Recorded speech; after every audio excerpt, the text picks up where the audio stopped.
Hi everybody, I've slacked off a couple of days. Sorry about that. Welcome back. Um, I think I left off talking about when my mother passed away and some of my near-death experiences. The next episode that I had that sticks in my head would be a couple months after my mother passed away. I had another near-death experience, believe it or not, and I had got with a guy that I was dating who later became my husband for a short period of time. We had met, we were going out this one particular night. We had went to a local gas station to get cigarettes for my sister-in-law, which is like my sister because my mom ended up dating her father. And I had went to go get cigarettes for her, and we pulled out of a gas station, and thank God we had just pulled out because the guy that I was dating, he liked to drive pretty fast everywhere he went. We had pulled out of the gas station, and there was a light right there. We had a yellow blinking light. The people crossing had a red blinking light. Everything started going in slow motion about that time. A friend of the guy that I was with, his friend was passing. He was saying his name as he turned and looked. Everything was in so slow motion for me. I literally saw the male driving the vehicle, even though he claims the female was driving. That is not so. He looks at us, looks right at me, literally smiles and pulls out. I remember getting part of his name out of my mouth, which I will not say, and the next thing you know, there was an impact with my head. The next thing you know, I was in a tunnel of what I can only explain to be a tunnel of spirits. There was a light in the distance, a bright light, almost like a really bright street light in the distance, and I was spinning so fast, and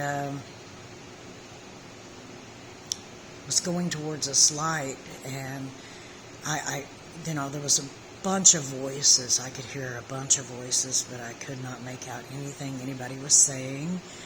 My body started slowing down on the spinning, and I look and I am holding a baby in my arms. A little girl, to be exact, with blue eyes. I'll never forget it. And I'm like, oh my God, oh my God. And about that time, I heard Jesus' voice once more, and it said, save the baby. I'm assuming it wasn't my daughter's time. I was back in my body in a fetal position in the floorboard. I had hit my head on the windshield, on the dashboard, and in the floorboard. The glove compartment was also metal. It was an older model vehicle that was metal interior. And I remember saying, we're dead. And the guy I was with says, no, we're not. Dana, open your eyes. I said, my eyes are open. I can't see. And it seemed like forever, and I know it wasn't. I could hear him hollering for help. Luckily, the ambulance was right across the street. I managed to get out. I started panicking whenever I realized my door was jarred. I squeezed out of an area that I don't know how I squeezed out of, but I was looking for this child. All I could think is I had one of my nieces with me, and or there was another baby in another vehicle, and I couldn't see no babies, and I was really confused at who this baby was that I was holding. And They got me in the ambulance and talked to me, and I was very confused on a lot of things. My head hurt so bad, my tongue was bleeding. Um, the next thing I know, there was nobody in town. It was late at night, and that's my point. It was really kind of deserted, and then all of a sudden everybody was there. I mean, there was multiple people there, and one of our friends came up and told me, he said, Dana, give me the cigarettes. He told me to get the cigarettes from you and the money, and I'm like, what are you talking about? I was totally confused. I said, what? And she's like, your hands. And I didn't even know where my hands were. That's how messed up my head was. They had to pry them out of my hands. And I refused to go to the hospital. I mean, you got to feature, this is just months after I witnessed my mother suffer and die. And I was still kind of really messed up over it. In fact, very messed up over it. And I ended up going back to my sister's, which is where I was staying, after my mother passed. My mother passed, like I said, 8 days from my 16th birthday, so I was still fairly young. And they didn't want me to go to sleep. I know I signed a paper for the officers or the ambulance, but the guy I was talking with said that you couldn't even make out what it said, and I have a very artistic handwriting. Like I said, I am an artist. I have been being an artist since I was 12 years old. God pretty much told me I could learn to draw and stuff, and I did. And I don't know if I told y'all about that, but I will at a later time.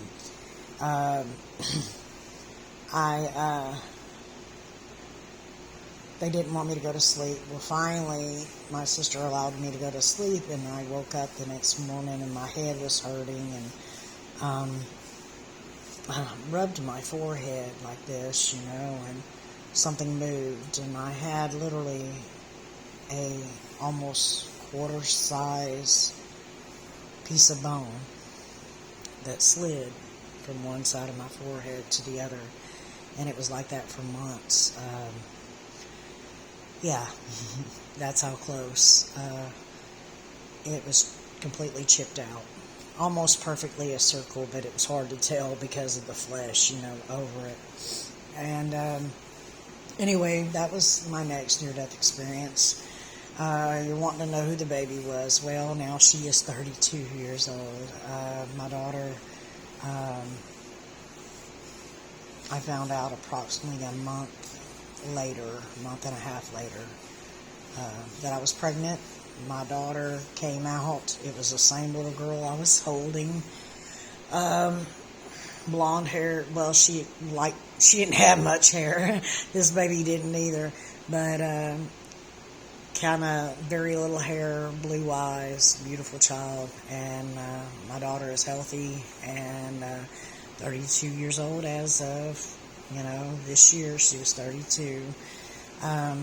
Now, to tell you about my artistic abilities, my mother was sick. I didn't tell y'all about all this, I do not believe. My mother was sick.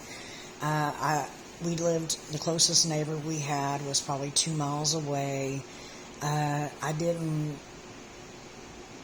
go a lot of places because my mom was in and out of the hospital for the last year she was alive, every month.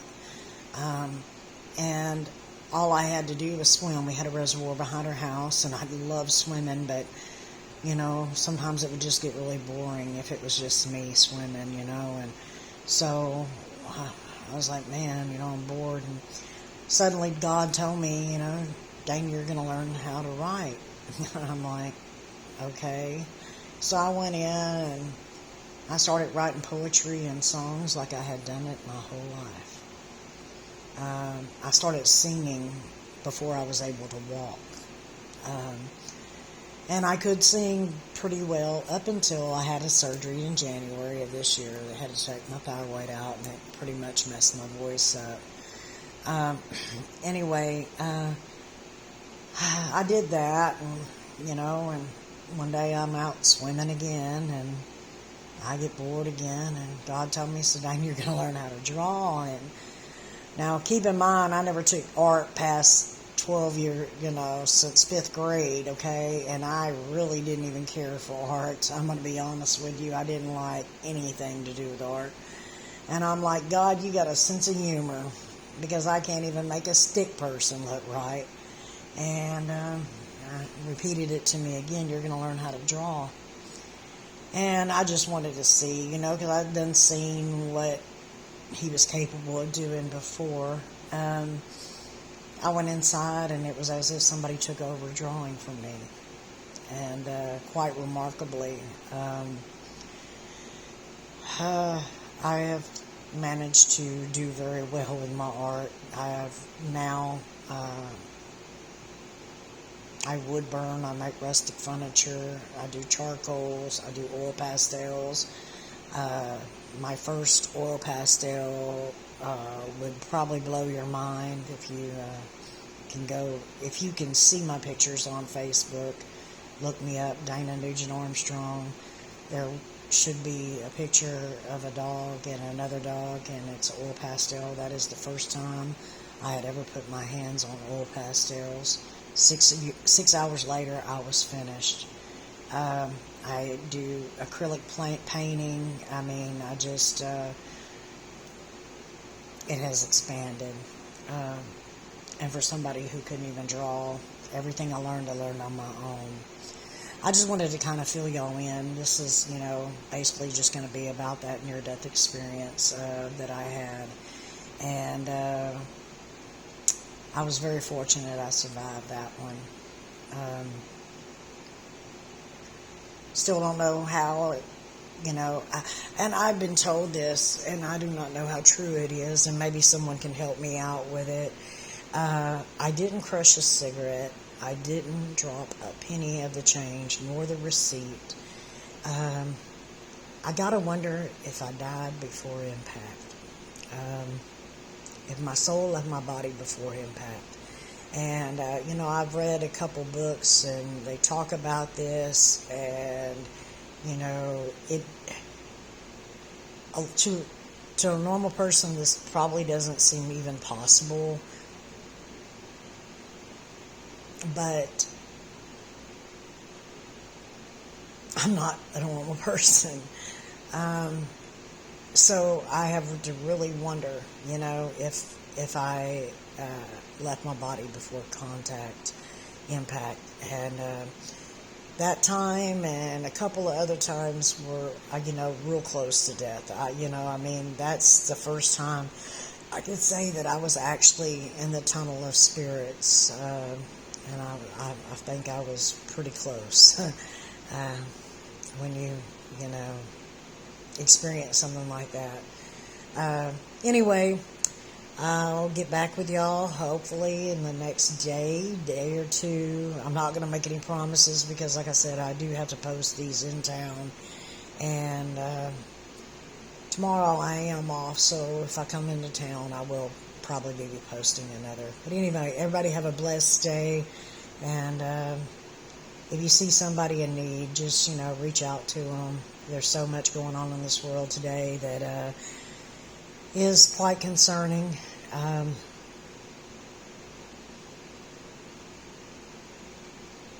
And especially to those of us who know a little more than, I guess, what we really want to talk about. Hopefully others will come out and they'll tell their experiences. A lot of people don't think that people's experiences should be shared. I don't usually share names or anything like that, or even who they are to me. I just want to, I want to bring light to this. The skeptics, I just love y'all. And I'll pray for you, because those that don't believe in God, and those who just automatically believe that because they can't see it, it doesn't exist, doesn't mean it doesn't exist. It's not right to call somebody evil or delusional, and I have been called all of it, believe me, or crazy, or stupid, or, I ain't got time for all that. Save your comments for somebody else. Luckily, I haven't been getting that many of them, but and the reason I'm saying this is I had shared a picture, and it is a picture that was not altered in any sort of way on Facebook here a couple weeks ago, and it was in a paranormal like group, and this picture was not altered. I did not alter it. I have no reason. I don't have time to do that, okay? I don't have time for all that. Anyway, automatically, oh, that can't be. There's no way. That kid's head had to be altered. Well, it's basically, the story behind that is my father had passed away. I had went to visit some relatives. This young child who used to visit my dad all the time was holding up their phone and singing a Hank Williams Christian song. My dad was a big-time Hank Williams fan, and he had me singing every song Hank Williams ever sang by the time I was able to walk. And